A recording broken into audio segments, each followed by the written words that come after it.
మారింది. సోదరుడే అక్కను కులాంతర వివాహం చేసుకుంది అనే కక్షతో దారుణంగా నడి రోడ్డుపై నరికి చంపేశాడు. తోడబుట్టిన సోదరుడే తోడబుట్టిన అక్కను కనీసం మానవ సంబంధాలు కానీ అక్క అనే బంధం కానీ ఇవన్నీ మర్చిపోయి కేవలం కులాంతర వివాహం చేసుకుంది అనే కక్షతో స్కూటీపై వెళ్తున్న అక్కను దారి కాచి కారుతో గుద్ది మరి చంపేశాడు. కారుతో గుద్ది ఆమె కింద పడిపోయిన తర్వాత కూడా తెచ్చుకున్న కత్తితో ఆమె మెడపై నరికి చంపేశాడు. నిందితుని తమకు అప్పగించాలి అని డిమాండ్ చేస్తున్నారు. నెల కిందట లవ్ మ్యారేజ్ చేసుకుంది కానిస్టేబుల్ నాగమణి. కులాంతర వివాహం చేసుకుందనే కోపంతో అక్కను నడి రోడ్డుపై నరికి చంపేశాడు తమ్ముడు. హయత్ నగర్ పోలీస్ స్టేషన్లో విధులు నిర్వహిస్తోంది నాగమణి. అక్కడ మనం చూడొచ్చు కారుతో గుద్దడంతో బంపర్ కూడా ఊడిపోయింది. అంత దారుణంగా చాలా వేగంగా వచ్చి చాలా ఫోర్స్గా అక్క వెళ్తున్న స్కూటీని గుద్దాడు. అక్క కింద పడిపోయింది. పాపం కింద పడిపోయి బాధతో ఒక్కసారిగా అరవడం ప్రారంభించింది.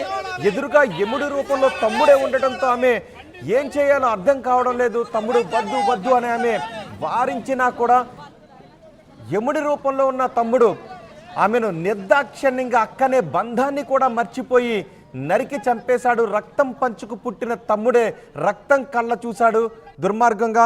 దీనిపై అక్కడ స్థానికులు భర్త తరపు బంధువులు ఆందోళన చేస్తూ ఉన్నారు. ఆ నిందితుని తమకు అప్పగించాలి అని డిమాండ్ చేస్తున్నారు. మా ప్రతినిధి దేవిక పూర్తి సమాచారం అందించడానికి సిద్ధంగా ఉన్నారు. దేవిక, ఇంత ఘోరమా? కులాంతర వివాహం చేసుకుందని అక్కను తోడబుట్టిన రక్తం పంచుకు పుట్టిన తమ్ముడే కిరాతకంగా చంపడంపై పెద్ద ఎత్తున ఆందోళన వ్యక్తమవుతుంది. ఇప్పుడు ఎక్కడున్నాడు ఆ దుర్మార్గుడు? ఆ తమ్ముడు ఎక్కడున్నాడు? ఏదైతే ఈ ఘటన ఇబ్రహీంపట్నం పోలీస్ స్టేషన్ పరిధిలో చోటు చేసుకుందో, ఇప్పుడు ప్రస్తుతానికైతే ఎవరైతే తమ్ముడు సొంత అక్కని కూడా చూడకుండా అతి కిరాతకంగా అతను తెచ్చుకున్న గొడ్డలితో అతి కిరాతకంగా చంపాడో, అసలు ఇది ఇక్కడ మొత్తం కూడా కలకలం రేపిందని చెప్పొచ్చు రోహిత్. ప్రస్తుతానికైతే అతని తమ్ముడు ఎవరైతే ఉన్నారో అతన్ని పోలీస్ స్టేషన్లో అయితే విచారిస్తున్నారు. అతన్ని కఠినంగా శిక్షించాలి, ఉరి తీయాలి అంటూ కూడా ఎవరైతే నాగమణి అత్తగారు అంటే వాళ్ళ హస్బెండ్ తరపున బంధువులు ఎవరైతే ఉన్నారో వారు ఎంతగానో ఆవేదన వ్యక్తం చేస్తున్నారని చెప్పొచ్చు. ఇప్పటి వరకు కూడా ఇబ్రహీంపట్నం పోలీస్ స్టేషన్ ముందు ధర్నా చేశారు.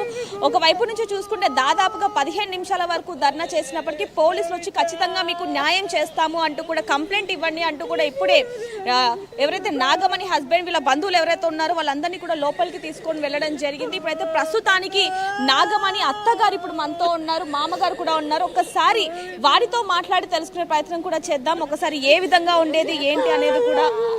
అమ్మ, మిమ్మల్ని బాధ పెట్టాలని కాదు, నిజంగా అంటే పోలీస్ ఏదైతే ఇప్పుడు భద్రత దాంట్లో పనిచేస్తుందో, కానిస్టేబుల్గా పనిచేస్తున్న మీ కోడలికే భద్రత లేదంటే సామాన్య ప్రజలకి ఏ విధంగా ఉంటుంది? మీరు దీని గురించి ఏమంటారు? ఇది నాయమమ్మా, నా కడలే పోలీసు, నాకే భయం అనుకుంటే. పొద్దున్న ఏమని చెప్పి వెళ్ళిందమ్మా? మీతో మాట్లాడిందా పొద్దున్న? మాపడికి నైట్ డ్యూటీ ఉంది అత్తమ్మ, నేను రానన్నది. అయితే మరి అన్న ఏమన్నా పెట్టుకపోమ్మా అంటే ఏమొద్దమ్మా, ఉడికి వేడి వేడిగా తింటానంటది కూడా అన్నది. ఒకరు ఈ మొన్ననే పోతుగా అమ్మ నైట్ డ్యూటీ అని అంటే ఒక ఆమె వంతుకు నేను నా వంతుకు ఆమె వచ్చింది. నేను అయ్యాల వంతుకు చేస్తా అత్తమ్మా, నేను మా అప్పటికి రానని పెట్టుకొని పోయింది. సరే అమ్మా జాగ్రత్త అని చెప్పిన. నవంబర్ 10న యాదగిరిగుట్టలో వాళ్ళు పెళ్లి చేసుకోవడం జరిగింది. మీకు ఇష్టమైన అమ్మ ఆ పెళ్లి మొత్తం కూడా మీ ఇష్టపూర్వకంగానే జరిగింది? మేము ఇష్టమే, మేము తల్లిదండ్రులం పోయినాం, చేపించిన ఇంత పుస్తకం కూడా చేపించిన పేరు మీదనే ఉంది. అంటే ఇప్పుడు నాగమణి కుటుంబీకులు అంటే వాళ్ళ తనకు అమ్మ నాన్న లేరు, కేవలం పెద్దమ్మ పెద్దనాన్న ఉన్నారు, తమ్ముడు ఉన్నాడు. వాళ్ళతో మీరు ఏమైనా మాట్లాడే ప్రయత్నం చేశారా? అంటే ఈ పెళ్లి మీకు ఇష్టమేనా అని చెప్పి ఎప్పుడైనా అడిగారా మీరు? నేను అడిగిన, నేను పోయి అడిగొచ్చిన, అలా పెద్ద నాయనకి చెప్పిన, అలా మేనత్తకి చెప్పొచ్చిన, అమ్మ మా ఇంటికి వస్తుంది మీ మాలలో, మీరు కురుమోళ్ళు మా ఇంటికి రానియకురు అని చెప్పొచ్చిన నేను. సరే అమ్మా, ఎప్పుడూ 8 ఏళ్ళ కింద చెప్పిన నేను. సరే అని చెప్పారు. ఇక మానుకురేమని నేను అనుకున్నా, నాకేం తెలుసు. మొన్న దసరా తెల్లారి నాకు తెలిసింది. అమ్మ నేను గిట్లా చేసుకుంటా అంటే, మరి గిట్లాంటి ఇంకా బిడ్డ లేదంటివిగా అంటే, ఏం లేదమ్మా అంతా నేను చదివించి నేను చేసుకున్నా, నేను చేసుకుంటానంటే సరే బిడ్డ. మరి ఈ రోజు తను కానిస్టేబుల్ గా విధులు నిర్వర్తిస్తున్నప్పటికీ కూడా తను ఈ కానిస్టేబుల్ అవ్వడానికి గల కారణం కూడా మీ కొడుకే అని చెప్పి విన్నాము. నిజమేనమ్మా? మా కొడుకే అనే చెప్పింది నాకు. నేను మా అమ్మయ్య లేక నేను అనాథగా బతికిన. శ్రీకాంత్ ఉండేపటికే నాకు ఇది చేసిండు, నేను బతుకుతున్నా. అంటే ఈ నుండి మా ఇంట్లోకి వస్తావమ్మా, నేను తక్కువ దాన్ని మీరు ఎక్కువ వాళ్ళు అంటే నేను వచ్చి ఉంటా మామయ్య అని కూడా చెప్పింది. మా ఇంట్లోకి వెళ్ళి నేను డైరెక్టర్ పోతా, నాకేం భయం లేదని చెప్పింది. అంటే పెళ్ళైన రోజే ఎవరైతే నాగమణి తమ్ముడు ఉన్నాడో అతన్ని బెదిరించాడు, మీ ఇద్దరిని కూడా చంపేస్తాను అని చెప్పి పోలీస్ స్టేషన్లోనే చెప్పడం జరిగిందని చెప్పి విన్నాము. ఆయల్ల నేను రాలే ఇడికి, మేమేమో పెళ్లి చేసినాము, ఇంటికి పోయినా. వాళ్ళు పెళ్లి చేసుకొని ఇడికొచ్చారు. మా పోనీ మీకు మీ అబ్బాయి కానీ లేకపోతే మీ కోడలు కానీ ఏమన్నా చెప్పారా, ఇలా బెదిరించారు అత్తమ్మ అని ఏమన్నా చెప్పారా? నేను అమ్మ ఎట్లమ్మా భయం అవుతుందిగా అమ్మ ఎట్లమ్మా అంటే నాకేం భయం లేదు అత్తమ్మ, నేను పోతా వస్తా, నేను ఇంటికి వెళ్ళి కూడా పోతా వస్తా, నాకేం భయం లేదు, నన్ను ఎవరు పట్టించుకోలే 8 ఏళ్ళ నుంచి. నేను ఎట్లా బతికినా, నేను హాస్టల్లో బతికినా, నేను బతుకుతా అని చెప్పింది. సరే అమ్మా, నీ పానానికి ఏం భయం లేదు మామయ్య, నేనున్నా అన్నది. అట్లా కూడా భయపట్టించింది. మేమే భయపడుతున్నాము. ఇక అమ్మ మరి నేను జర 10 మందిలో తిరుగుతున్నాము, ఇవాళ మళ్ళీ నా ఇజ్జత్ పోతుంది ఎట్లా అమ్మ అంటే, నీకు ఏం బాధ లేదు మామయ్య, నేను ఉన్నా అన్నది. నీ మీదకి రానియకుండానే నేను అంత భద్రంగా చేస్తాను. ఆ రోజు సర్పంచ్ గిన ఫోన్ చేసిర్రు నాకు, గుట్టకాడ పెళ్లి చేసుకున్నాడు. మా తాతకి ఇట్లా నీకు పెళ్ళి అయిందట, మీ కొడుకు నిజమేనా అంటే చేసుకోరు అని అంటే, ఇక వాళ్ళ కొడుకు గిట్లా వచ్చిండు తాత, కంప్లైంట్ ఇస్తానికి వచ్చిండు అని ఆయన అన్నాడు. అంటే లేదు మరి ఇక వాళ్ళు చేసుకున్నాక నేనేం చేయ పటేలా అని నేను అన్నాను. సరే తాత నువ్వేం చేయలేవు, ఇక సపోర్ట్ ఊకో ఇక అని ఆయన చెప్పిండు. మళ్ళీ ఒకసారి మళ్ళీ జరసేపటికి ఒక గంట అయినాక మళ్ళీ చేసిండు. వీళ్ళు అక్కడనే ఉన్నారు, ఇంకా రానేలే. ఇక వీళ్ళు డైరెక్టర్ రావద్దని అట్లకండి ఇల్లు వచ్చారు, పెళ్లి చేసినాము, ఇంత భోజనం తిన్నారు, వీళ్ళు వెళ్ళొచ్చారు. అయితే మా వీళ్ళు ఏం చేశారంటే మా కొడుకు కోడలు దర్శనానికి కానీ పోయి జర లేట్ అయ్యింది, వచ్చిర్రు. వాళ్ళు వచ్చినాక నేను నా కొడుకుని కోడలు తీసుకొని నేను ఎంబడొచ్చిన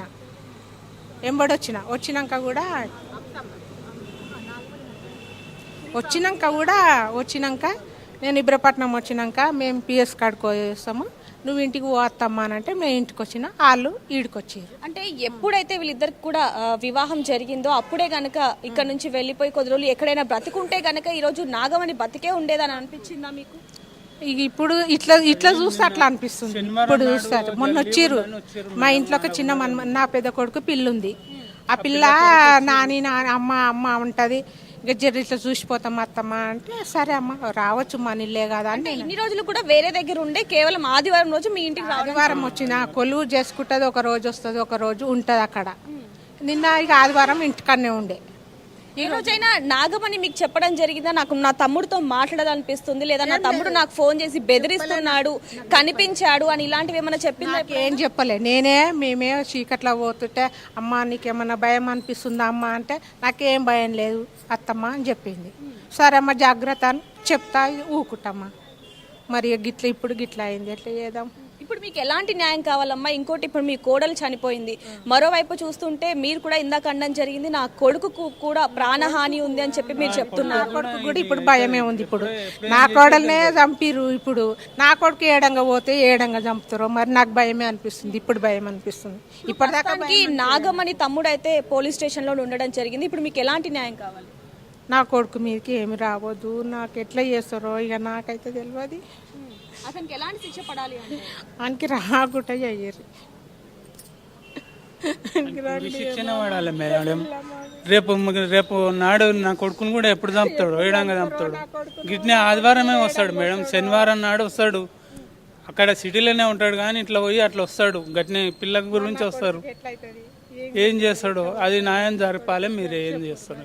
సో చూడొచ్చు రోహిత్, నిన్న ఎప్పుడైతే ఈరోజు తెల్లవారుజామున కానిస్టేబుల్ నాగమణి హత్య జరిగిందో, హత్యకి ముందు కూడా మొత్తం కూడా నాగమణి తన హస్బెండ్ శ్రీకాంత్తోనే మాట్లాడుతూ వచ్చింది, నేను ఇక్కడికి వెళ్తున్నాను, ఇప్పుడే ఇక్కడ దాటాను అంటూ కూడా రూట్లు కూడా చెప్తున్న సమయంలో ఒక్కసారిగా వెనక నుంచి ఎవరైతే నాగమణి తమ్ముడు ఉన్నాడో అతను కారుతో ఢీ కొట్టంగానే నాగమణి శ్రీకాంత్ కూడా ఫోన్లో చెప్పడం జరిగింది, మా తమ్ముడు వచ్చాడు, కారుతో నన్ను ఢీ కొట్టాడు, నా బండిని ఢీ కొట్టాడు, నేను పడిపోయాను అంటూ కూడా నాగమణి శ్రీకాంత్కి చెప్పడం జరిగింది. అప్పుడే వేట కొడవలి ఏదైతే ఉందో తీసుకొని వస్తున్నాడు అంటూ కూడా నాగమణి శ్రీకాంత్కి చెప్పడం జరిగింది. వెంటనే శ్రీకాంత్ ఏ ఏరియాలో ఉందో నాగమణి తెలుసుకొని అక్కడికి వాళ్ళ బ్రదర్ని కూడా తీసుకొని వెళ్ళడం జరిగింది. అప్పటికే జరగాల్సిందంతా జరిగిపోయింది అంటూ కూడా ఒకవైపు శ్రీకాంత్ ఎంతగానో రోధిస్తున్న పరిస్థితి అని చెప్పొచ్చు. ఇబ్రహీంపట్నం పోలీస్ స్టేషన్ పరిధిలో ఏదైతే మహిళా కానిస్టేబుల్ హత్య ఉందో అది కలకలం రేపింది. అది నిజంగానే పరువు హత్యనా లేకపోతే ఆస్తి కోసం చేసిన హత్యనా అనే విషయాలు కూడా తెలియాల్సి